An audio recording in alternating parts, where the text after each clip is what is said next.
LG에 대해서 한번 보도록 합시다. LG 언어 영역 문제와 그 다음에 상식 한자까지 여러분들하고 좀 이야기를 좀 드리도록 하겠습니다.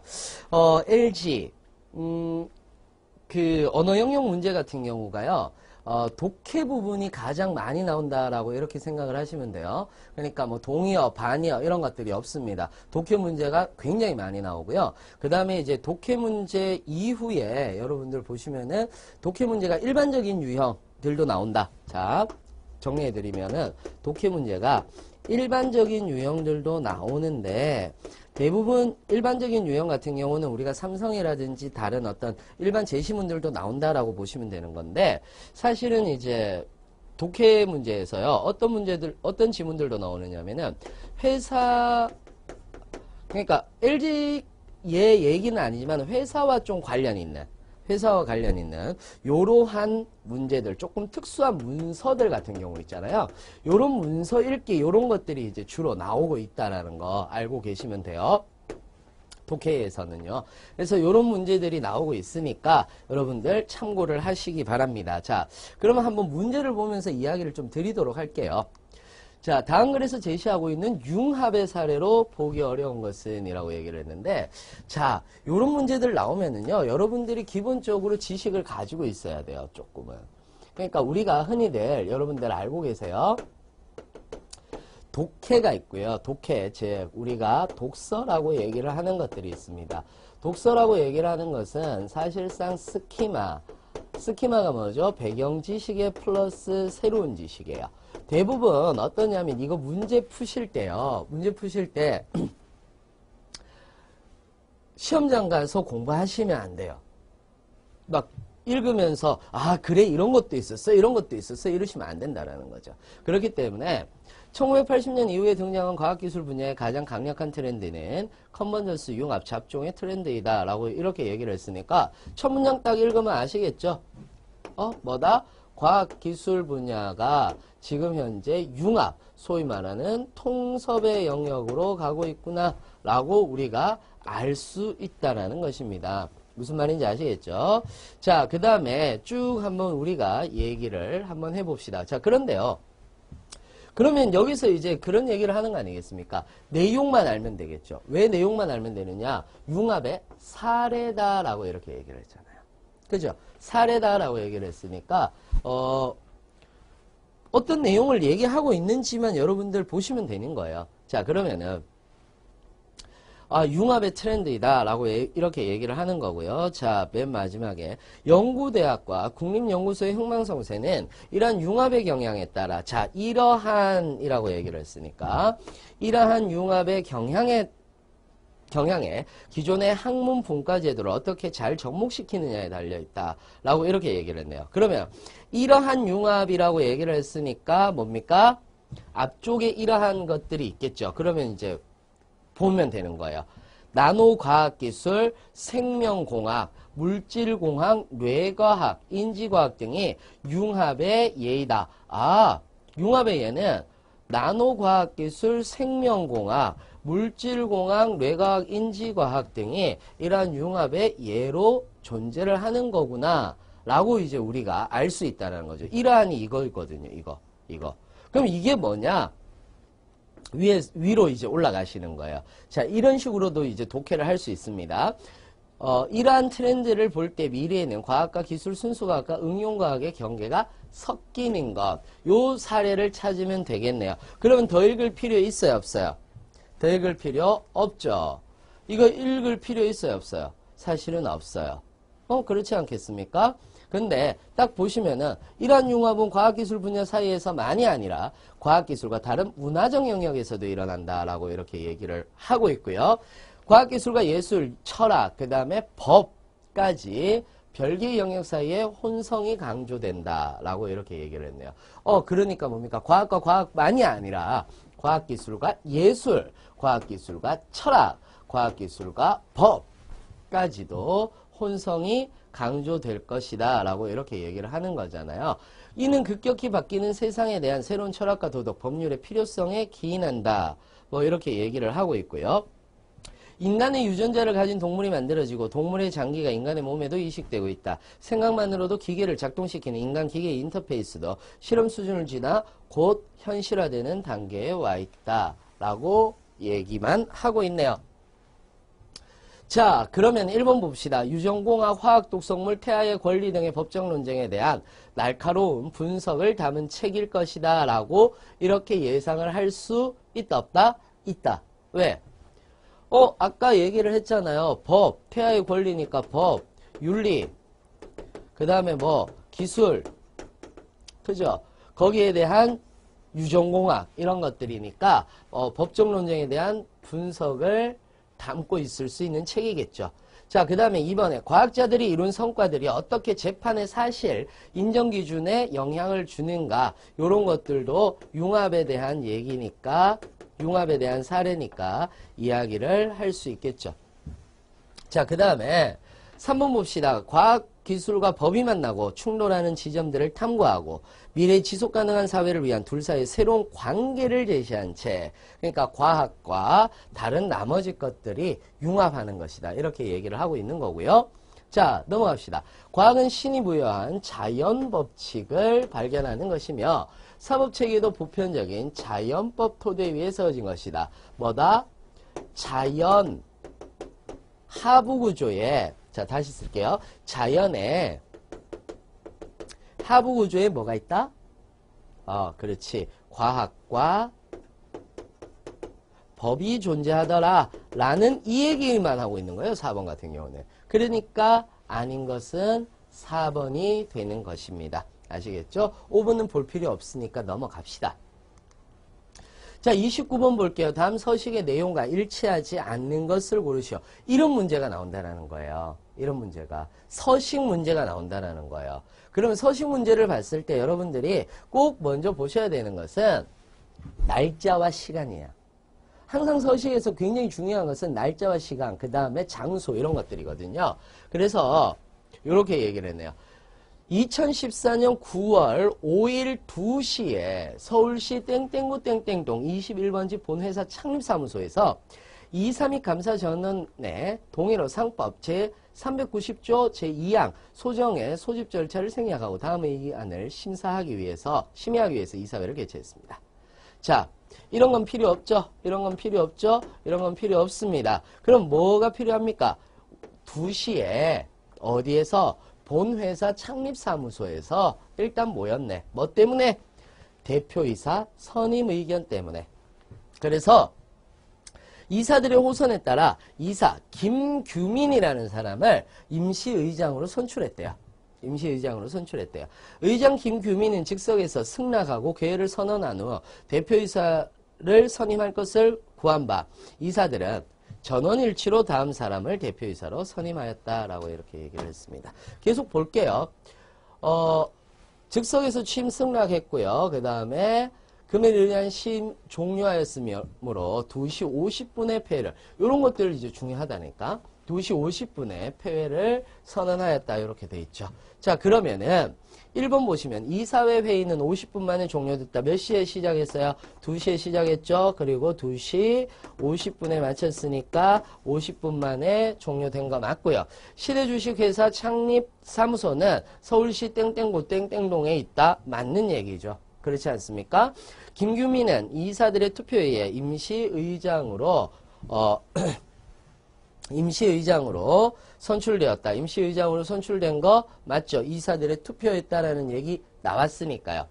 자, 권정은 대표이사 선임에 대해 반대 의사를 나타낸 이사가 있었다라고 이렇게 얘기를 했는데, 일단 대표이사 권정은에 대해서 반대 의사를 나타낸 이사가 있었습니까? 없었습니까? 없었죠. 전원 일치였다. 이렇게 얘기를 하는 거니까, 그러니까 답이 4번이 되는 것입니다. 무슨 말인지 이해되시죠? 아시겠죠? 그래서 이렇게 알고 계시면 될 것 같습니다. 자, 그 다음 문제 보도록 합시다. 되게 쉽게 풀리지 않습니까? 생각보다 굉장히 쉽게 풀리죠, 여러분들. 왜 쉽게 풀리느냐 하면은요, 여러분들이 하나하나 읽으시면은, 지금 저처럼 소리 내서 읽으시면은 굉장히 머리에 쏙쏙 들어와요. 근데 시험을 칠 때는 소리 내서 읽지를 못하잖아요. 소리 내서 읽지를 못하니까 그러니까 밑줄을 그어가면서 읽는 연습을 하시는 거예요. 중요한 부분에 동그라미 치시고 대부분 활자가 이미지화 되면은 굉장히 눈에 잘 띄거든요. 그런 연습들도 필요하다는 겁니다. 자, 넘어가 볼게요. 뭡니까? 언어 추리에 대한 문제입니다. 요런 문제들이 재미는 있어요. 여러분들 재미로 풀면 안 돼요. 이런 문제들이 여러분들 재미는 있어요. 근데 시간을 가장 많이 잡아먹는 것 중에 하나란 말이에요. 무슨 말인지 이해되시죠? 그러면은 이런 거예요.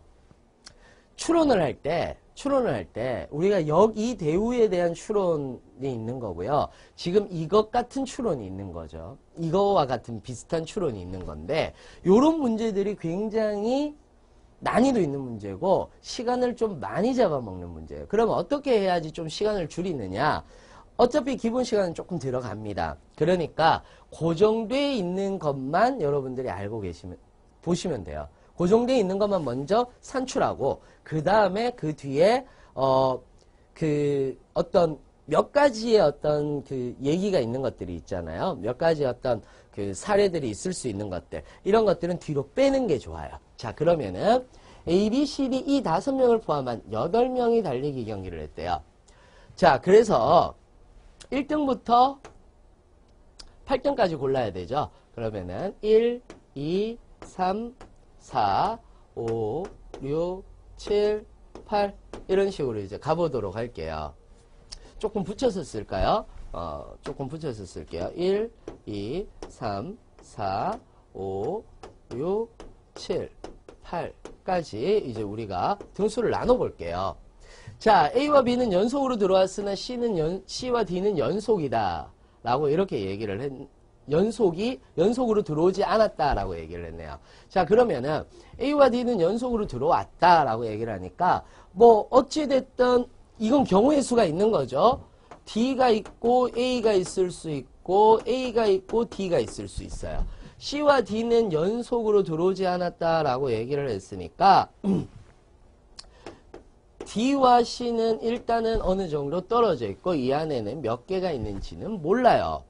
자, A와 B 사이에 3명이 있다라고 얘기를 했네요. 그러면은 A와 B 사이에 3명이 있다라고 얘기를 했으니까 이렇게 순서대로 풀면은 힘들어지는 거예요. 자, 보세요. A와 B 사이에는 하나, 둘, 3명이 있을 수 있고 또는 B와 A 사이에 이렇게 있을 수 있다라는 경우의 수가 나오죠. B는 1등도 꼴찌도 아니래요. 그러면은 B는 2등부터 7등까지 중에 하나겠죠. 자, 이제 중요한 포인트가 나오는 거죠. E는 4등 또는 5등입니다. E는 그렇대요. 그러면은 D는 몇 등일까요? 7등입니다. 무슨 말인지 아시겠죠? 7등. D. 여기 있네요. 그러면은 자 보세요. A와 D는 연속으로 들어왔다라고 얘기하니까 요거 제가 빨간색으로 써볼게요. A는 여기 있을 수도 있고요. 여기 있을 수도 있어요. 그죠? 그렇지 않겠습니까? 자, A가 여기 있을 경우에는 C가 요 앞으로 다 있을 수 있죠. 이 앞으로 다 있을 수 있어요. 그죠? 그렇지 않습니까? 그 다음에 A가 여기 있을 경우에는 C와 D는 어차피 C는 5등 이상이 될 것 같네요. C와 D는 5등 이상이 될 것 같네요. 자, 여기까지 여러분들 나왔죠? 그러면 A와 B 사이에는 3명이 있다라고 얘기를 했어요. 그러면은 A가 여기 6등일 경우에는 하나, 둘, 셋, 2등이 B가 되는 거고요. 2등이 B가 되는 거고요. 그 다음에 여기일 것 같은 경우는 하나, 둘, 셋이니까 B가 4등이 되는 거죠. E는 4등 또는 5등이랍니다. E는 4등 또는 5등이랍니다. 여기에 이제 있는 거고요. 자, 그 다음에 5명을 제외한 3명 중에서 꼴찌는 없다라고 얘기를 하네요. 그러면은 꼴찌는 누가 될 것 같습니까? 5명 다가 될 수 있는 거죠. 그렇지 않겠습니까? 5명 다가 될 수 있습니다. 그러면은 이제 우리가 한번쯤 볼게요. 이 정도까지 나왔으면은 우리가 얘기를 할 수 있는 거 아니겠습니까? 얘기를 할 수 있는 거 아니겠습니까?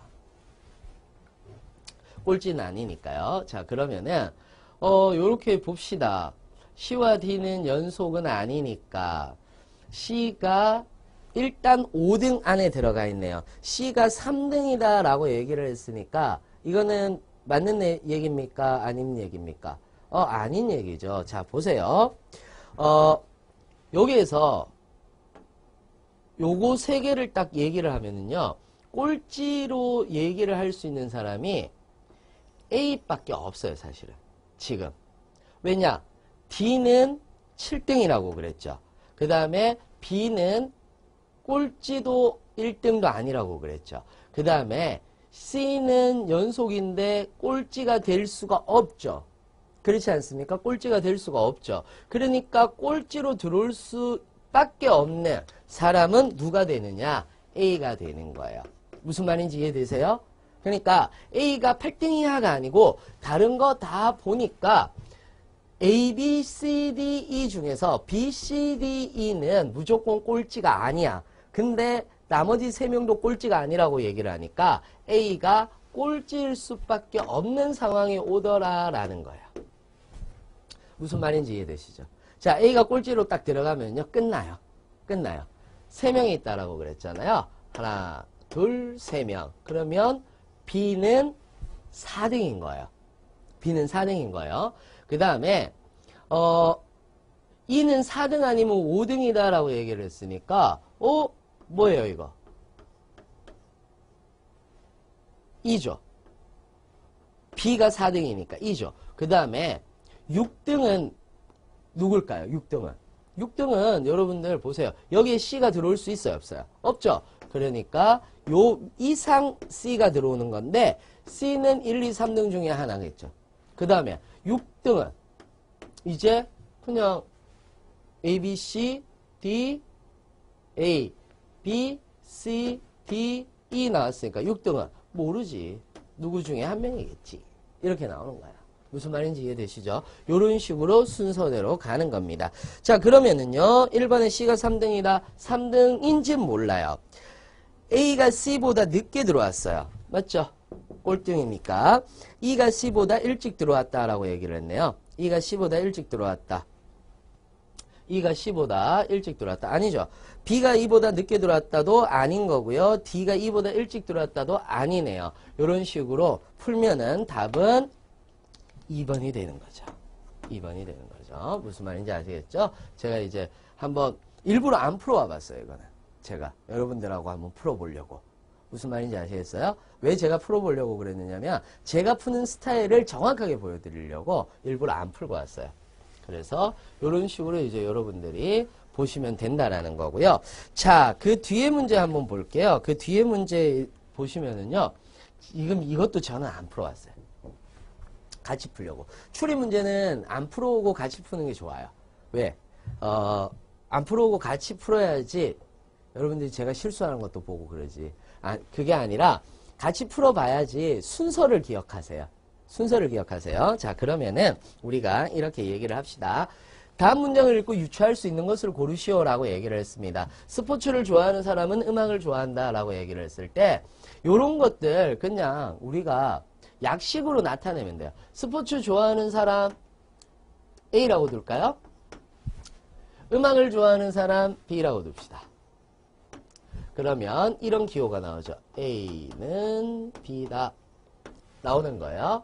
자, 그 다음에 그림을 좋아하는 사람은 독서를 좋아한다. 그림을 좋아하는 사람은 C와 D로 갑시다. C와 D로 갑시다. 그림을 좋아하는 사람은 독서를 좋아한다.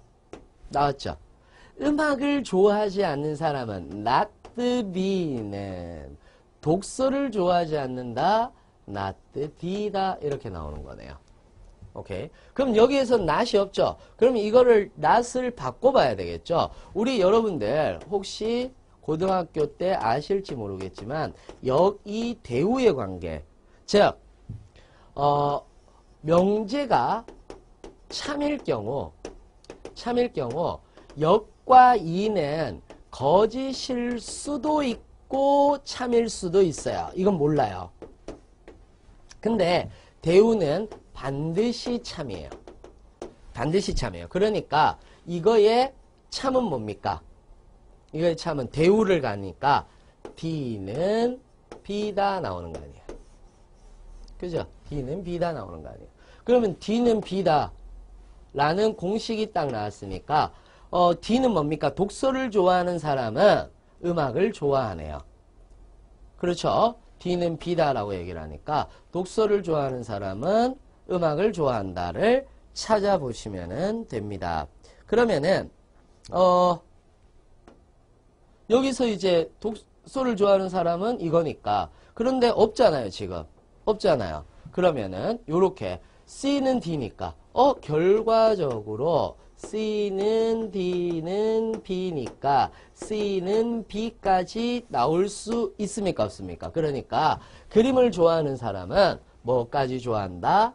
음악까지 좋아한다 라는 것이 되는 거죠. 그거 찾으시면 되잖아요. 그러면은 4번이 정답이 되는 거죠. 그러니까 이거는 뭐 그렇게 크게 어려운 거 없이 요것만 기억하세요. 명제에서 참일 경우는 역이 대우인데 명제가 참일 경우 역이는 거짓일 수도 있고 참일 수도 있지만 반드시 대우는 참이다 라는 거 여러분들 알고 계시면 되게 쉽게 풀 수 있는 문제다라고 이렇게 보시면 될 것 같습니다.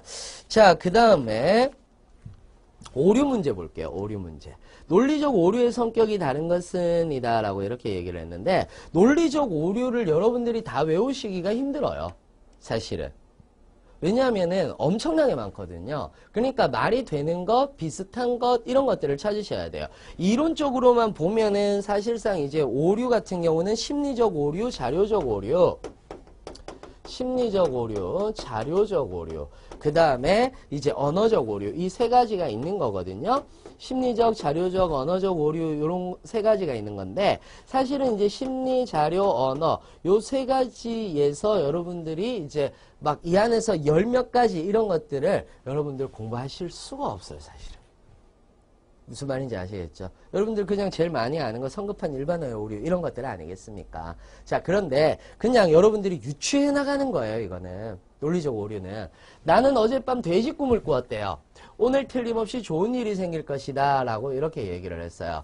돼지 꿈과 좋은 일을 상관관계를 만들어 놨어요. 상관관계를 만들어 놨어요.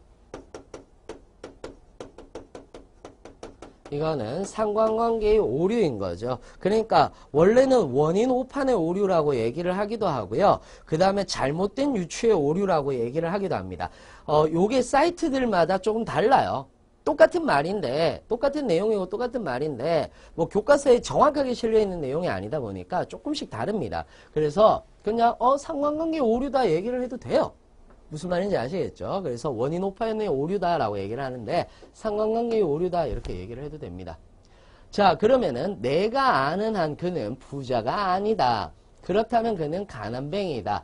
A 또는 B다. A가 아니면 B일 것이다 라고 얘기를 하는 사람들이 있죠. 요거를 뭐라고 그럽니까? 흑백 논리라고 그러죠. 그래서 이거는 흑백 논리의 오류입니다. 그 다음에 지금까지 결코 착하다는 평판을 들어본 적이 없으므로 그는 악한 사람이다 라고 얘기를 했습니다. 뭡니까? 전부 다 요거는 착하지 않으니까 악하대요. 착하지 않으니까 악하대요. 그러니까 이것도 흑백 논리의 오류겠죠. 그럼 답은 나왔어요. 1번입니다. 확인해 보자고요. 어젯밤에 아무도 그 우유를 마시지 않았다고 하니 내가 마신 것이 분명하다. 우유를 마시지 않았다고 하니까 네가 마셨지. 이렇게 얘기를 합니다. 흑백 논리인 거고요. 효준이가 우등상을 받지 못한 걸 보니 꼴찌를 했겠구나. 완벽한 흑백 논리가 되는 것이죠. 그래서 요거는 여러분들 나머지는 흑백 논리에 대한 오류고요. 그 다음에 요거는 원인 오판에 대한 오류인데 요런 문제가 나올 것 같은 경우는 사실상 나올 수 있는 문제들은 어느 정도 한정돼 있다라고 생각을 하셔도 돼요. 왜냐하면 이게 원인과 결과인지 뭐 상관관계의 오류와 성급한 일반화의 오류는 같이 나올 수가 없어요. 왜냐하면 성급한 일반화의 오류하고 이거하고 비슷하거든요. 구분이 잘 안 돼요. 그러니까 흑백 논리의 오류가 제일 많이 나오는 거예요. 문제로는. 그래서 이런 것들 여러분들 알고 계시면 될 것 같습니다. 자, 그 다음 문제 볼게요. 그 다음 문제. 부수가 힘력자죠, 힘력자. 그렇죠. 힘력이 아닌 것은 이렇게 얘기를 했어요. 힘력이 아닌 것은 얘기를 했으니까 뭡니까? 더할가 써볼게요. 이렇게 쓰는 거 아니겠습니까? 요렇게 더할가 라고 이렇게 쓰는 거고요. 자, 이길승은 어떻게 씁니까? 이길승은 여러분들 조금 크게 써드릴게요. 제가 조금 크게 더할가는 워낙 쉬운 단어니까 이길승 같은 경우는 여러분들 조금 크게 쓰면은 요 달월변이에요. 달월변에다가 여러분들 요거에서 요 밑에 힘력자가 딱 들어가는 거죠. 요거를 이제 이길승이다 라고 이렇게 얘기를 하는 거고요. 날렐용 같은 경우, 날렐용은 어떻게 씁니까? 날렐용은 이렇게 해서 닷전자 쓰고요. 이렇게 쓰는 게 날렐용입니다. 막을장은요. 막을장은 요거 뭡니까? 요거 좌부변이라고 얘기하죠. 좌부변에 요거를 다른 말로 얘기하면 언덕부자거든요. 실제로 이게 언덕부자입니다. 이렇게 쓰는 언덕부자인데 여러분들 이렇게 쓰는 게 아니죠. 죄송합니다. 그래서 이렇게 쓰는 언덕부자예요. 언덕부자인데 요거를 요렇게 쓰는 거예요. 그래서 언덕부자 변에다가 막을장은 이렇게 쓰는 겁니다. 이렇게 쓰죠. 그 다음에 이랄로자는 불화자 변에다가 불화자에다가 민갓 머리에다가 이렇게 쓰는 거죠. 그래서 이랄로자는 요런 것들이니까 실제로는 이제 뭡니까? 요거 막을장이 부수가 아니다. 나머지는 다 힘력자가 들어가는데 요건 아니더라. 이렇게 보고 있는 겁니다. 부수 문제가 가끔씩 나와요. 이런 식으로. 부수 문제가 가끔씩 나오니까 알고 계시면 됩니다. 저한테 물어보세요. 가끔씩. 한자 공부 어떻게 합니까? 라고 이렇게 얘기를 하시는데 한자 문제는 여러분들 어떻게 공부하셔야 되느냐면요. 그 문제를 풀어보시잖아요. 그러면 한자들이 있어요. 그러니까 지문에 한자들이 있어요. 그 정도만 여러분들 외우셔도 돼요.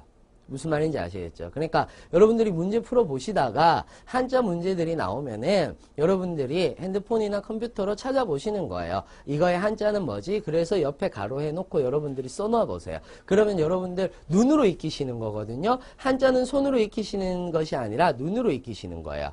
그래서 이런 것들도 사실상 부수는 잘 몰라도 돼요. 다 힘력자가 들어가니까 이거는 힘력자가 안 들어가니까 그러니까 나는 4번이 답이겠다라는 거 알 수가 있다라는 거죠. 무슨 말인지 아시겠죠? 이런 것들 알고 계시면 될 것 같습니다. 자, 1번이었고요. 이제 한자였고 이제 한국사로 넘어가 보도록 합시다. 한국사에 대한 얘기입니다. 한국사. 가 국가와 관계가 있는 것 사실을 고르시오라고 이렇게 얘기를 했는데 자, 이게 사실 이제 잘 보이지 않습니다. 요 글씨를 좀 잘 보이게 하려고 이제 요렇게 굉장히 어두운데 제가 그냥 지도를 한번 그려볼게요.